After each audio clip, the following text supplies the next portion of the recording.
विद्यार्थियों, वंदे मातरम। स्वागत है आप सभी का भाटिया आश्रम के इस YouTube प्लेटफॉर्म पर। हम जो है सामान्य भूगोल हम कर रहे थे और इसके अंतर्गत अब तक हम जो है विश्व का भूगोल है उसके बारे में चर्चा कर चुके हैं और उसके बाद हमने जो भारत के भूगोल के जो प्रश्न थे उनके बारे में भी चर्चा की। आज इस अंतिम वीडियो के अंदर हम जो राजस्थान का भूगोल है उसके जो 20 प्रश्न है उसके बारे में हम जो है चर्चा करेंगे। देखिए, राजस्थान का भूगोल अगर आप पढ़ते हैं तो उसके अंदर कुछ ऐसी चीजें हैं, कुछ ऐसे बेसिक पॉइंट है जो अनिवार्यता आपको क्या है पता होने चाहिए, उनका कोई भी क्या है विकल्प नहीं है। तो उन्हीं तथ्यों को यहाँ पर जो है इन 20 प्रश्नों के माध्यम से जो है संकलित किया गया है। तो बात करते हैं आज राजस्थान का भूगोल और इसका जो पहला प्रश्न है वो है 181। राजस्थान का अक्षांशीय एवं देशांतरीय विस्तार जो हमें बताना है। तो राजस्थान के अगर अक्षांशीय विस्तार की बात की जाए तो यह है 23-3 उत्तर से 30-12 उत्तरी अक्षांश, यानी यहां पर जो है 23-3 जो उत्तरी अक्षांश है और यहां से लेकर 30-12 उत्तरी अक्षांश तक राजस्थान का जो है अक्षांशीय विस्तार फैला हुआ है। उसके बाद बात करें देशांतरीय विस्तार की तो यह है 69-30 से 78-17 जो है पूर्वी देशांतर, यानी यहां पर जो है 69-30 से 78-17, यानी यहां से लेकर जो है 78-17 जो है राजस्थान का जो है देशांतरीय विस्तार है। तो इस प्रकार अगर अपने बात करें राजस्थान के अक्षांशीय और देशांतरीय स्थिति की तो राजस्थान जो है पृथ्वी का जो गोलार्ध है उसमें उत्तरी गोलार्ध में, और अगर पृथ्वी को उत्तर पूर्व में बांटा जाए तो उसमें पूर्वी गोलार्ध है, यानी यह पृथ्वी के उत्तर पूर्वी गोलार्ध के अंदर जो है स्थित है। हालांकि जो राजस्थान है वो भारत के जो है उत्तर पश्चिमी इलाके के अंदर स्थित है। बात करें अगर अपने राजस्थान के बाहरी सीमा की तो ये जो सीमा आप देख रहे हैं गंगानगर से लेकर और इधर जो है बाड़मेर तक, ये जो है राजस्थान की अंतर्राष्ट्रीय सीमा है जो किस देश के साथ लगती है? पाकिस्तान के साथ। लगभग 3323 किलोमीटर लंबी ये क्या है सीमा है। और बात करें अन्य राज्यों के साथ सीमा की तो राजस्थान के साथ 5 राज्य सीमा साझा करते हैं। सबसे पहले इधर पंजाब, उसके बाद हरियाणा, तीसरा उत्तर प्रदेश, चौथा मध्य प्रदेश और पांचवा आपका हो गया गुजरात। और इनकी अगर बात की जाए अंतरराज्यीय सीमा की तो सबसे जो लंबी सीमा है वो आपकी है मध्य प्रदेश की और सबसे कम लंबी जो सीमा है वो आपकी जो है पंजाब की। तो इस प्रकार राजस्थान की इस प्रकार जो है बाहरी स्थिति है। अगला प्रश्न है कर्क रेखा राजस्थान के किन 2 जिलों से गुजरती है? हमें पता है कि पृथ्वी के अंदर जो है इधर जो है 0 डिग्री रेखा है और इधर इसके ऊपर जो है यहां पर एक 23.5 डिग्री जो है रेखा है जिसको क्या बोला जाता है? कर्क रेखा बोला जाता है। और कर्क रेखा और मकर रेखा के जो बीच का स्थान है उसे उष्ण कटिबंध बोला जाता है। तो ये कर्क रेखा राजस्थान से भी गुजरती है और राजस्थान के 2 जिलों डूंगरपुर एवं बांसवाड़ा, यहाँ आप देख पा रहे होंगे इधर लगभग जो है डूंगरपुर के जस्ट नीचे से और बांसवाड़ा के लगभग मध्य से ये जो 23.5 डिग्री जो रेखा ये क्या है गुजरती है और इसको जो है कर्क रेखा बोला जाता है। लगभग जो है 26 किलोमीटर इसकी जो है लंबाई राजस्थान के अंदर जो है मानी जाती है। अब देखिए यहाँ अपनों ने बात की कि ये जो 23.5 डिग्री उत्तर है और 23.5 डिग्री दक्षिण है, इनके बीच का जो इलाका है इसको बोला जाता है उष्ण कटिबंध बोला जाता है और इससे ऊपर का जो इलाका होगा उसको बोला जाएगा शीतोष्ण कटिबंध। तो राजस्थान क्या है अधिकांश रूप से देखा जाए तो शीतोष्ण कटिबंध के अंदर स्थित है। यहाँ का जो इलाका यही क्या है उष्ण कटिबंध में। लेकिन अगर हम बात करें राजस्थान की जलवायु दशाएं की, यहाँ के तापमान की बात की जाए तो वो लगभग जो है इसी उष्ण कटिबंध के समान है। यानी यहाँ वैसे तो राजस्थान शीतोष्ण कटिबंध में स्थित है लेकिन यहाँ के जो जलवायु दशाएं है वो किसके समान है? इसी उष्ण कटिबंध के समान है। इस कारण जो है अपने राजस्थान को शीतोष्ण कटिबंध के बजाय अगर उपोष्ण कटिबंध कहा जाए तो वो क्या है ज्यादा सूटेबल होगा, उपोष्ण कटिबंध। अगला प्रश्न है हमारा राजस्थान का कुल क्षेत्रफल कितना है? यानी राजस्थान का जो क्षेत्रफल है वो कुल कितने वर्ग किलोमीटर है? तो राजस्थान का जो क्षेत्रफल है वो 3,42,239 वर्ग किलोमीटर है। ये तो था वर्ग किलोमीटर के अंदर, लेकिन अगर बात की जाए वर्ग मील की तब होगा 132 से 139 वर्ग मील। तो आप दोनों को ही ध्यान रखेंगे वर्ग किलोमीटर और वर्ग मील के अंदर।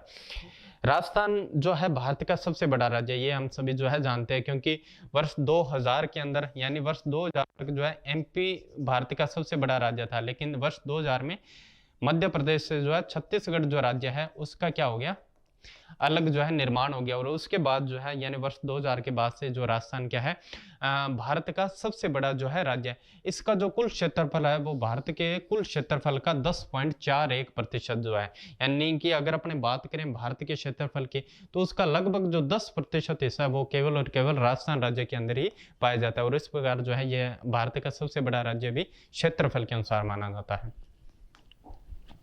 अगला प्रश्न है राजस्थान का उत्तर से दक्षिण यानी यहां से लेकर और यहां तक, और दूसरा है पूर्व से पश्चिम यानी यहां से लेकर और यहां तक जो विस्तार है वो हमें बताना है। तो राजस्थान का जो उत्तर से दक्षिण विस्तार है यानी ये वाला जो विस्तार है वो है 826 किलोमीटर, और बात करें पूर्व से पश्चिम विस्तार की तो वो है 869 किलोमीटर। तो इस प्रकार हम देख सकते हैं कि राजस्थान उत्तर से दक्षिण कम जो है इसकी लंबाई है और पूर्व से पश्चिम जो है लंबाई वो क्या है अधिक है। लेकिन अगर अपने भारत की बात करें तो आपको याद होगा कि भारत के उत्तर से दक्षिण जो लंबाई है वो तो अधिक है और पूर्व से पश्चिम जो लंबाई है वो क्या है कम है। तो यहाँ आप इस चीज का ध्यान रखें।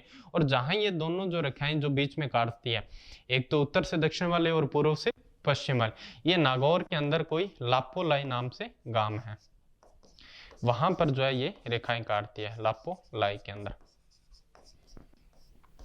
इसके अलावा अगर अपने बात करें राजस्थान की उत्तरी दक्षिणी और पूर्व पश्चिमी सीमा की तो यहां पर जो है राजस्थान की बिल्कुल दक्षिणी सीमा पर जो है एक गांव स्थित है जिसका नाम है बोरकुंडा, बांसवाड़ा के अंदर स्थित है। और उत्तरी सीमा की बात की जाए तो यहाँ गंगानगर के अंदर एक गांव स्थित है जिसका नाम है कोणा गांव। इधर जो है धौलपुर के अंदर एक गांव स्थित है जिसका नाम है सिलाना। और इधर जो है जैसलमेर के अंदर जो है सुदूर अगर पश्चिमी गांव की बात की जाए राजस्थान की तो वो आपका हो जाएगा कटरा गांव। तो ये राजस्थान की जो एक तरह से हम कह सकते हैं उत्तर से दक्षिण और पूर्व से पश्चिम जो है लंबाई और उसके कोनों पर स्थित जो है राजस्थान के बिल्कुल जो है जो बिंदु है। अगला प्रश्न है राजस्थान को कितने भू आकृतिक प्रदेशों में विभाजित किया गया। हम जानते हैं कि राजस्थान को भौगोलिक संरचना के आधार पर जो है 4 महत्वपूर्ण भौगोलिक प्रदेशों के अंदर जो है बांटा गया है। इस प्रकार अगर अपने देखें तो जो राजस्थान है इसको जो है 4 भागों में बांटा गया है। सबसे जो पहला भाग है पश्चिमी मरुस्थलीय प्रदेश, ये जो हिस्सा है आपका ये कहलाता है पश्चिमी मरुस्थलीय प्रदेश। और प्रश्न में ये पूछा गया है कि इनका क्षेत्रफल और जनसंख्या प्रतिशत है वो भी आपको साथ साथ बताना है। तो पश्चिमी मरुस्थलीय प्रदेश की बात की जाए तो यहाँ का जो कुल राज्य का जो क्षेत्रफल का 61% क्षेत्रफल जो है इसके अंतर्गत आता है, यानी राज्य की कुल भूमि के 61% भाग पर ये पश्चिमी मरुस्थलीय प्रदेश जो है विद्यमान है। और राज्य की कुल जनसंख्या का जो 40% है वो इस प्रदेश के अंदर रहता है। और हम जानते हैं कि विश्व में जब भी सर्वाधिक आबादी वाले मरुस्थल की बात होती है तो हमारा जो थार का मरुस्थल है वो ही क्या है प्रथम स्थान पर है। तो यहाँ जो है 40% जनसंख्या राज्य की कुल रहती है। और जो ये पश्चिमी मरुस्थलीय प्रदेश है इसको अपने जो है 4 भागों में बांट सकते हैं। एक तो पूर्ण शुष्क मरुस्थल, दूसरा घग्गर का मैदान, तीसरा आपका आता है शेखावटी प्रदेश और चौथा है लूनी बेसिन। इन 4 भागों के अंदर जो पश्चिम का मरुस्थलीय प्रदेश है इसको अपने बांटा जा सकता है। और जो हम जानते हैं कि पश्चिम का जो ये मरुस्थलीय प्रदेश है इसकी जो उत्पत्ति हुई है वह 33 भूसन्नति के ही कारण जो है इसका अवशेष यहाँ पर पाए जाते हैं, उसी के कारण इसकी उत्पत्ति हुई। दूसरा है मध्यवर्ती अरावली प्रदेश, ये वाला जो हिस्सा देख रहे हैं आप ये है मध्यवर्ती अरावली प्रदेश। यहाँ पर जो है अरावली पर्वतमाला जो है फैली गई है। ये कुल राज्य के कुल क्षेत्रफल का 9% भाग इसके अंदर आता है और राज्य की 10% जो जनसंख्या वो जो है यहाँ इस अरावली प्रदेश के अंदर पाई जाती है। और अरावली प्रदेश को भी हम जानते हैं 3 भागों में बांटा गया है। सबसे पहले उत्तरी अरावली, उसके बाद मध्य अरावली और सबसे दक्षिण में है दक्षिणी अरावली। अगला है पूर्वी मैदानी प्रदेश, ये जो हिस्सा आप देख रहे हैं ये आपका आता है पूर्वी मैदानी प्रदेश के अंदर, यहाँ से लेकर और यहाँ तक का जो हिस्सा है इसको बोला जाता है पूर्वी मैदानी प्रदेश। ये सबसे ज्यादा उपजाऊ प्रदेश है, सर्वाधिक कृषि यहाँ पर जो की जाती है और जनसंख्या का बसाव भी यहाँ पर जो है काफी अधिक है। यह राज्य के 23% भाग पर जो है फैला हुआ है और यहाँ राज्य की कुल जनसंख्या का जो 39% है वो क्या है निवास करती है। और अंत में आपका आता है दक्षिण पूर्वी पठारी प्रदेश, ये जो हिस्सा है राज्य का कोटा बूंदी बारा झालावाड़ का जो हिस्सा है इसको बोला जाता है हड़ौती का पठार या दक्षिण पूर्वी पठारी प्रदेश। यह सबसे कम क्षेत्रफल वाला राज्य का हिस्सा है और यहाँ लगभग जो है 11% जो जनसंख्या है वो यहाँ पर क्या है निवास करती है। सर्वाधिक नदियों वाले संभाग की बात की जाए तब भी जो है ये दक्षिण पूर्वी पठारी प्रदेश वाला यानी कि जो कोटा संभाग है वो आपका आएगा। अगला प्रश्न है जो पश्चिमी मरुस्थलीय प्रदेश है वहां पर अनेक प्रकार के जो अर्धचंद्राकार जो बालुका स्तूप यानी कि जो मिट्टी के जो टिब्बे होते हैं वो पाए जाते हैं। तो ये जो अर्धचंद्राकार बालुका स्तूप बनते हैं इन्हें क्या बोला जाता है, इन्हें कहा जाता है बरखान। ये जो आप तस्वीर देख रहे हैं ये जो है बरखान की है। हवा जो है इस डायरेक्शन में इस प्रकार चलती है और वहां जो है इस प्रकार की संरचनाओं का निर्माण होती है। ये एक वास्तविक चित्र है बरखानों का। तो इस प्रकार जो है बरखान बनते हैं। इनकी आकृति कैसी होती है, चांद के अर्धचंद्र के समान होती है। इस कारण जो है इन्हें अर्धचंद्राकार बालुका स्तूप भी कहा जाता है। ये जो मुख्यतः आपका जो सूरतगढ़ है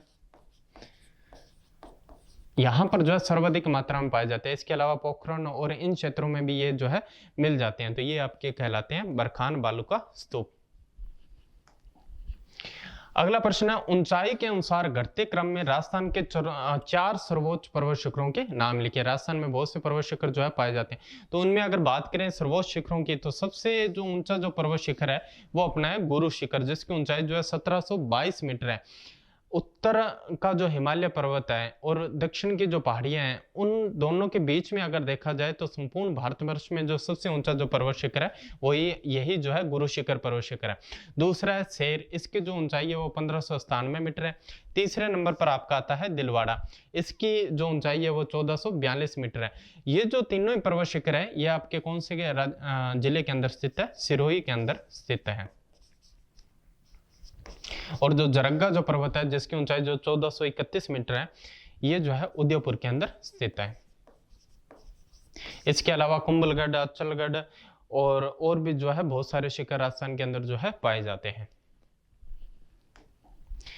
अगला प्रश्न है राजस्थान का सबसे ऊंचा जो पठार कौन सा है। तो जो उड़िया का पठार है सिरोही के अंदर पाया जाता है। ये राजस्थान का सबसे ऊंचा पठार है। और जब हम पठारों की बात करते हैं तो राजस्थान के 2 पठारों का नाम जो है महत्वपूर्ण रूप से आता है, जिनमें एक तो है भोराट का पठार। भोराट का पठार ये जो पठार है ये आपका पाया जाता है उदयपुर की जो गोगुंदा तहसील है यहां से लेकर और जो राजसमंद का जो कुंभलगढ़ का हिस्सा है वहां तक फैली जो पठारी भूमि है उसको क्या बोला जाता है, भोराट का पठार। और दूसरा महत्वपूर्ण जो पठार है वो है बिजोलिया का पठार। बिजोलिया या इसको बोला जाता है ऊपरमाल का पठार। ऊपरमाल का पठार ये जो पठार है इसके विस्तार की अगर बात की जाए तो यह इसका विस्तार जो है भीलवाड़ा के बिजोलिया से लेकर और चित्तौड़गढ़ का जो भैंसरोडगढ़ का पठार है यहां तक इसका जो विस्तार पाया जाता है। और एक प्रश्न आप सभी के लिए है जो आप कमेंट बॉक्स में देंगे कि जो चित्तौड़गढ़ दुर्ग है वो किस पठार के ऊपर जो है स्थित है, यानी किस पठारी भूमि के ऊपर जो है ये चित्तौड़गढ़ गढ़ आपका जो है स्थित है। अगला हमारा प्रश्न है पूर्वी मैदानी प्रदेश को किन 3 उप विभागों में वर्गीकृत किया गया। हम जानते हैं जो पूर्वी मैदानी प्रदेश है उसका निर्माण जो है मुख्यतः 3 नदियों के द्वारा लाए गए जो जलोढ़ निक्षेप है उनके द्वारा हुआ है। तो इन्हीं नदियों के आधार पर इनके जो बेसिन जो है उनको जो है 3 आधारों पर इस पूर्वी मैदानी प्रदेश को बांट दिया। सबसे पहले चंबल बेसिन, यहाँ से यहाँ जो ये चंबल नदी बहती है और इसका ये जो बेसिन है इसको बोला जाता है चंबल नदी बेसिन बोला जाता है। दूसरा है बनास। बनास जो नदी यहाँ से यहाँ तक जो बहती है तो इसका जो हिस्सा है यानी बेसिन का मतलब होता है मुख्य नदी और उसके सहायक नदी जिस क्षेत्र के अंदर प्रवाहित होती है वो कहलाता है उसका बेसिन। तो ये आपका हो गया बनास बेसिन, ये हो गया आपका चंबल बेसिन और तीसरा है माही बेसिन। माही नदी जो है इस प्रकार यहाँ से बहती है तो इसका जो ये हिस्सा है ये आपका कहलाता है माही बेसिन। तो ये 3 जो मुख्य बेसिन है जो पूर्वी मैदान को जो है 3 उप विभागों के अंदर जो है बांटते हैं। अगला प्रश्न है, राजस्थान की सबसे लंबी नदी जो है कौन सी है? तो इसका आंसर है चंबल नदी है। इसका जो उद्गम होता है वो मध्य प्रदेश की जो जनावां पहाड़ियां वहां से होता है, वो राजस्थान के 6 जिलों में प्रभावित होते हुए अंततः यह उत्तर प्रदेश में जाकर यमुना के अंदर मिल जाती है। अब देखिए यहाँ जो है मध्य प्रदेश के अंदर जो जनावां की जो पहाड़ियां हैं वहां से इसका उद्गम होता है, वहां से ये मध्य प्रदेश होते हुए और राजस्थान के चित्तौड़गढ़ जिले के अंदर जो है प्रवेश करती है और वहां जो है एक जलप्रपात का निर्माण करती है, जैसे बोला जाता है चूलिया जलप्रपात। उसके बाद ये चित्तौड़गढ़ के बाद कोटा बूंदी की सीमा बनाते हुए और राजस्थान और मध्य प्रदेश की सीमा बनाते हुए और बाद में जो है उत्तर प्रदेश के अंदर चली जाती है और उत्तर प्रदेश में भी ये उत्तर प्रदेश और मध्य प्रदेश की कुछ दूरी तक सीमा बनाती है। तो टोटल जो है 6 जिलों से ये प्रभावित होती है। पहला चित्तौड़गढ़, फिर कोटा बूंदी, उसके बाद जो है सवाई माधोपुर करौली और उसके बाद जो है धौलपुर। तो इन 6 जिलों से ये जो नदी है वो क्या है, प्रवाहित होती है। अगला हमारा प्रश्न है, राज्य में पूर्णतः बहने वाली एवं सर्वाधिक जल ग्रहण क्षेत्र वाली नदी कौन सी है? चंबल नदी की हमने बात करी, ये राज्य की सबसे लंबी नदी है, लेकिन अगर बात की जाए सर्वाधिक जल ग्रहण की और पूर्ण रूप से राज्य के अंदर बहने वाली नदी, तो वो आपकी कौन सी होगी? जो बनास नदी है वो होगी, क्योंकि इसका उद्गम और समापन भी क्या है, राजस्थान के अंदर ही होता है। तो इसका आंसर है बनास नदी। इस नदी का उद्गम जो है राजसमंद की जो खमनोर पहाड़ियां वहां से उसका उद्गम होता है और ये चंबल नदी की एक सहायक नदी है। चंबल में मिल जाती है, रामेश्वर नामक एक स्थान है सवाई माधोपुर के अंदर, वहां पर क्या है, ये नदी जो है चंबल नदी के अंदर जो है मिल जाती है। और इसके अलावा एक और नदी आकर मिलती है जिसका नाम है सीम। तो जो चंबल, बनास और सीम है वो रामेश्वर नामक स्थान पर एक त्रिवेणी संगम का जो है निर्माण करती है। इसके अलावा बेडच, गंभीरी आदि क्या है, इसकी कुछ मुख्य सहायक नदियां हैं बनास नदी की। अगला प्रश्न है, पश्चिमी राजस्थान की जो सबसे महत्वपूर्ण नदी है लूनी नदी जिसको कहा जाता है, उसके प्रमुख सहायक नदियों के नाम हमें जो है लिखना है। जो लूनी नदी है इसका जो उद्गम होता है ये अजमेर के अंदर एक पहाड़ी स्थित है, नाग पहाड़, वहां से क्या है इस नदी का जो है उद्गम होता है। और वहां ये जो नदी है ये 2 धाराओं के अंदर निकलती है, एक तो सरस्वती और दूसरी कौन सी है, सागरमती। बाद में जो ये सरस्वती और सागरमती जो है एक गोविंदगढ़ नाम का एक स्थान है, वहां पर जब ये मिलती है 2 धाराएं, उसके बाद ये क्या कहलाती है, लूनी नदी कहलाती है। और ये लूनी नदी जो है इधर से प्रभावित होकर और यहाँ जो बाड़मेर का एक बालोतरा है, यहाँ तक तो इसका पानी होता है मीठा, बालोतरा के बाद जो इसका पानी जो है खारा हो जाता है। और बात करें इसके सहायक नदियों की तो ये है लीलड़ी, जोजड़ी, मेठड़ी, ज्वाई, सोखड़ी, बांडी एवं सागी। ये इसके जो है कुछ सहायक नदियां हैं। लेकिन इसमें आपको एक ध्यान रखना है कि ये जो जोजड़ी नदी है ये एकमात्र ऐसी लूनी की सहायक नदी है जो क्या है इसके बाएं तट से जो इसका जो दायां तट है वहां से आकर मिलती है। बाकी सभी जो नदियां वो क्या है बाएं तट की नदियां हैं। और दूसरा इस जोजड़ी की विशेषता है कि इसका उद्गम जो है अरावली की पहाड़ियों से नहीं होता, बाकी सारी जो नदियां उन सभी का उद्गम जो है अरावली की पहाड़ियों से होता है। तो इस प्रकार ये कुछ सहायक नदियां हैं लूनी नदी की। अगला प्रश्न है, राजस्थान की किन्हीं 4 अंतर प्रवाहित नदियां। अंतर प्रवाहित नदियां कैसी होती है कि मान लीजिए कोई पहाड़ी से कोई नदी निकली और कुछ दूरी तक जाकर उसमें जल की मात्रा जो इतनी कम रह जाती है कि वो क्या आगे नहीं बढ़ जाती और उसी रेत के अंदर क्या है वो समा जाती है, यानी किसी बड़ी जल राशि के अंदर जो है अपना जल नहीं गिराती। तो इस प्रकार की नदियों को बोला जाता है अंतर प्रवाहित नदियां। राजस्थान के अंदर भी ऐसी कई नदियां जो है पाई जाती है, जिसमें जो कुछ महत्वपूर्ण नदियां वो है एक तो घग्गर नदी, उत्तराखंड के माणा पर्वत से इसकी उत्पत्ति होती है, राजस्थान के हनुमानगढ़ और गंगानगर जिलों में ये प्रवाहित होती है और वहीं जो है गंगानगर के हिस्से के अंदर जो है ये क्या है जल के जो भूमि है उसके अंदर ही क्या है एक तरह से समाप्त हो जाती है। उसके बाद कांतले नदी ये जो है सिक्कर के अंदर जो है प्रवाहित होती है और ये भी क्या है स्थल भूमि में क्या है समाप्त हो जाती है, विलीन हो जाती है। और कांकने नदी ये जो है जैसलमेर के अंदर है और बुद्ध झील के अंदर ये नदी गिरती है। साबी नदी है, इसका उद्गम जो है सेवर की पहाड़ियां हैं जयपुर के अंदर, वहां से इसका उद्गम होता है और अलवर में जाकर ये जो है कहीं जो है विलुप्त हो जाती है। तो ये 4 मुख्य नदियां थी जिनका उद्गम जो है जो क्या है एक तरह से रेत अंतर प्रवाहित नदियां, यानी कि ये कोई मुख्य भूमि मुख्य जो जल राशि है उसमें शामिल होने से पहले जो है स्थल भाग पर क्या हो जाती है विलुप्त हो जाती है। अगला प्रश्न है, राजस्थान के किन्हीं 4 खारे पानी के झीलों के जो है नाम लिखने हैं। हम जानते हैं कि राजस्थान में कई जो है झीलें जो पाई जाती है, जिसमें कुछ जो है खारे पानी की और कुछ जो है मीठे पानी की। तो जब खारे पानी की झीलों की बात की जाती है तो इसमें सांबर झील का नाम जो है सबसे पहले आता है। जयपुर के अंदर ये झील जो है स्थित है, सांबर झील। और इसका महत्व इस दृष्टिकोण से भी बहुत ज़्यादा है कि भारत का जो कुल जो नमक उत्पादन है उसका 8% जो नमक जो है इसी झील से उत्पादित किया जाता है। और अगर बात की जाए अंतः स्थलीय नमक उत्पादन की, तो उसमें जो है राजस्थान की जो ये सांबर झील है इसका स्थान जो है प्रथम स्थान पर आता है। दूसरी है पचपंद्रा झील, यह है जो बाड़मेर के अंदर है और यहाँ भी क्या है उत्तम किस्म का जो है नमक पाया जाता है, बाड़मेर के अंदर है। तीसरा लूणकरनसर झील, ये बीकानेर के अंदर है। यहाँ का जो नमक है वो उत्पादन की दृष्टि से जो है महत्वपूर्ण नहीं है, यानी आर्थिक दृष्टि से और गुणवत्ता के दृष्टि से भी ये क्या है ज्यादा महत्वपूर्ण नहीं है। और इसके बाद जो है डिडवाना झील, ये भी क्या है नागौर के अंदर जो है पाई जाती है डिडवाना झील। यहाँ जो है सोडियम सल्फेट संयंत्र भी स्थापित है, सोडियम सल्फेट संयंत्र डिडवाना के अंदर है।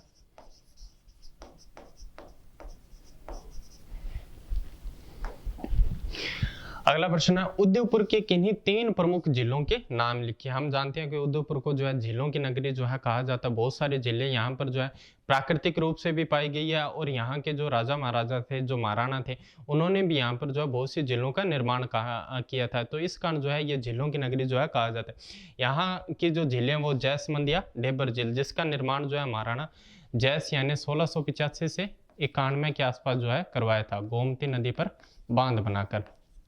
और ये जो झील है ये राजस्थान की मीठे पानी की सबसे बड़ी जो है झील इसको जो है माना जाता है, जैसमंद या डेबर झील, जिसका निर्माण जो है महाराणा जयसिंह ने करवाया था। और उसके बाद है पिछोला झील, ये जो झील है इसका निर्माण जो है एक बंजारे द्वारा किया गया था, महाराणा जो लाखा है उसके टाइम। और इस झील की विशेषता क्या है कि इसके अंदर 2 स्थल स्थित है, एक तो जग मंदिर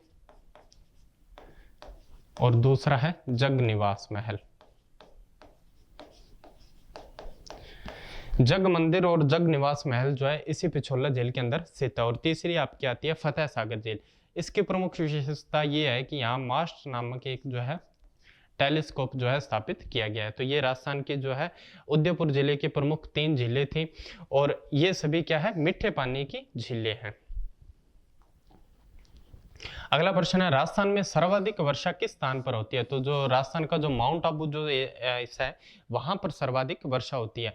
लेकिन यहाँ पर ध्यान रखना, यहाँ पर स्थान पूछा गया है। जब स्थान की बात की जाए तब जो आपका होगा माउंट आबू, लेकिन जब पूछा जाए जिला तो आंसर चेंज हो जाएगा, तब हो जाएगा झालावाड़। राजस्थान में सर्वाधिक वर्षा किस जिले में होती है, तब इसका आंसर होगा झालावाड़। और राजस्थान में सर्वाधिक वर्षा किस स्थान पर होती है, तब इसका होगा माउंट आबू। लगभग 130 से 40 सेंटीमीटर के आसपास यहाँ वर्षा होती है। और यहाँ वर्षा का कारण भी क्या है, क्योंकि जो दक्षिण पश्चिम मानसून हवाएं आती है, हालांकि अरावली जो पर्वत है वो क्या है इसके समांतर स्थित है, तो लगभग जो मानसून है वो ऐसे निकल जाता है। लेकिन यहाँ का जो हिस्सा है यहाँ पर ये खूब बारिश करता है और यहीं पर क्या है माउंट आबू स्थित है। इस कारण क्या है माउंट आबू में सर्वाधिक जो है वर्षा होती है। अगला प्रश्न है कोपेन के वर्गीकरण के अनुसार राजस्थान के 4 जलवायु जो प्रदेश है उनके नाम लिखिए। जो कोपेन का जो जलवायु वर्गीकरण है उसके अनुसार जो है भारत को 8 जलवायु वर्गीकरण में बांटा गया और राजस्थान की बात की जाए तो इसको 4 भागों में बांटा गया। सबसे पहले AW जिसको बोला जाता है उष्ण कटिबंधीय आर्द्र प्रदेश, ये जो हिस्सा आप देख रहे हैं डूंगरपुर बांसवाड़ा का और झालावाड़ का कुछ जो हिस्सा ये आपका आता है उष्ण कटिबंधीय आर्द्र प्रदेश के अंदर। दूसरा है BSHW अर्ध शुष्क प्रदेश, ये जो हिस्सा है इसको बोला जाता है अर्ध शुष्क या इसको स्टेपी प्रदेश भी बोला जाता है। काफी विपरीत जो जलवायु दशाएं यहाँ पर पाई जाती है और वर्षा का औसत भी जो है 40 या 50 सेंटीमीटर के आसपास रहता है। उसके बाद है BWHW, ये जो पूर्णतः जो शुष्क जो हिस्सा आप देख रहे हैं इसको बोला जाता है उष्ण शुष्क प्रदेश और यहाँ जो वर्षा की मात्रा बहुत ही कम होती है, कई बार तो क्या है 10 सेंटीमीटर से भी कम यहाँ पर वर्षा होती है। और चौथा आपका है CWG मानसूनी वर्षा क्षेत्र, ये जो पूरा जो हिस्सा है इसको बोला जाता है मानसूनी वर्षा क्षेत्र। यहाँ वर्षा का प्रतिशत भी क्या है काफी अच्छा रहता है। तो इन 4 भागों में जो है कोपेन के अनुसार भारत की जलवायु को बांटा गया। इसके अलावा टिवार्थी और थानमेड़ का भी वर्गीकरण जो है राजस्थान के जलवायु के अंदर आप जो है पढ़ते होंगे। अगला प्रश्न है, राजस्थान को किन खनिजों में संपूर्ण देश के अंदर जो है एकाधिकार प्राप्त है। तो कुछ ऐसे खनिज है, राजस्थान को खनिजों का अजायब घर कहा जाता है। उसका कारण ये है कि राजस्थान में बहुत से प्रकार के खनिज पाए जाते हैं और उनमें से कुछ खनिज तो ऐसे हैं जिनका केवल और केवल जो उत्पादन जो है राजस्थान में ही होता है, या इनका अधिकांश जो उत्पादन है वो राजस्थान में होता है। तो इसमें आपका सीसा जस्ता जो जावर की खान है उदयपुर की, वो इसके लिए जो है प्रसिद्ध है। वोल्स्टेनाइट कागज उद्योग के अंदर इसका जो है निर्माण उपयोग किया जाता है। इसके अलावा जास्पर, गार्नेट, सेलेनाइट, सेलेनाइट जो है जिप्सम का ही एक प्रकार है। तो ये जो है मुख्य खनिज जो है राजस्थान में पाए जाते हैं, जिनका पूरे देश में जो है राजस्थान में एकाधिकार है। इसके अलावा अगर अपने बात करें चांदी और जिप्सम की, तो इसका भी एक बड़ा उत्पादन जो है राजस्थान के अंदर होता है। और इसके अलावा जो संगमरमर है या और भी जो कई खनिज है जिनका जो है 50% से या इससे ज्यादा उत्पादन जो है राजस्थान के अंदर होता है। अगला हमारा प्रश्न है, राजस्थान में किस प्रकार का कोयला सर्वाधिक मात्रा में पाया जाता है। पिछली वीडियोस के अंदर अपने ने पढ़ा था कि कोयलों को जो है 4 भागों में बांटा गया, यानी कार्बन की मात्रा के आधार पर इसको जो है 4 प्रकार इसके माने गए। सबसे पहले एंथ्रेसाइट, फिर बिटुमिनस, फिर जो है लिग्नाइट और चौथा है पीट। तो इन चारों प्रकारों में जो राजस्थान में सर्वाधिक मात्रा में जो कोयला पाया जाता है उसको बोला जाता है लिग्नाइट जो है कोयला बोला जाता है। लिग्नाइट के जो मुख्य भंडार है वो पलाना एवं बरसिंहसर, ये जो है बीकानेर के अंदर जो है पाए जाते हैं खनिज है, खाने हैं लिग्नाइट कोयला। इसके अलावा कपूरडी जो है बाड़मेर की प्रसिद्ध जो है कोयला खान है। तो ये कुछ मुख्य जो है राजस्थान में कोयला उत्पादक क्षेत्र है। लिग्नाइट प्रकार का कोयला जो है पाया जाता है। हालांकि इससे राज्य की जो आवश्यकता उसकी पूर्ति नहीं होती और बहुत से जो विद्युत संयंत्र हैं उनके लिए जो कोयला राज्य से बाहर से मंगवाना पड़ता है। अगला और आज का और हमारी पूरी श्रृंखला का अंतिम प्रश्न है, राजस्थान का प्रथम सुपर थर्मल जो पावर प्लांट है वो जो है किस स्थान पर जो है स्थित है। तो राजस्थान का जो प्रथम सुपर थर्मल पावर प्लांट है वो सूरतगढ़ के अंदर जो है स्थापित किया गया था, श्री गंगानगर सूरत के अंदर। यहाँ अगर सूरतगढ़ सुपर थर्मल की बात की जाए तो यहाँ पर जो है 6 इकाइयां तो है 250 मेगावाट की, यानी कुल 1500 मेगावाट। उसके बाद जो है यहाँ पर 2 इकाइयों की स्थापना की गई जिनकी जो क्षमता है वो 660 है, यानी 1320 मेगावाट। इस प्रकार अगर अपने बात करें तो राज्य की जो सूरतगढ़ जो थर्मल प्लांट है उसका जो कुल जो हिस्सा है वो हो जाता है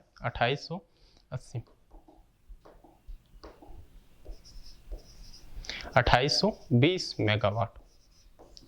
तो ये जो है सूरतगढ़ की कुल विद्युत जो संस्थापित क्षमता है थर्मल प्लांट की। तो अपनों ने जो है आज के जो 20 प्रश्न है उस पर हमने बात की और इसी के द्वारा हमारा जो भूगोल का जो कार्य है वो हमारा जो है पूर्ण हो गया। तो इन सभी वीडियोस को आप अच्छे से देखें और इनको जो है बार बार रिवाइज करें। इन प्रश्नों को आपने अच्छे से जो है एक तरह से रट लेना है ताकि किसी भी जो एग्जाम हो चाहे किसी प्रकार का उसमें आपको ये क्या है काम आए। धन्यवाद। जय हिंद, जय भारत।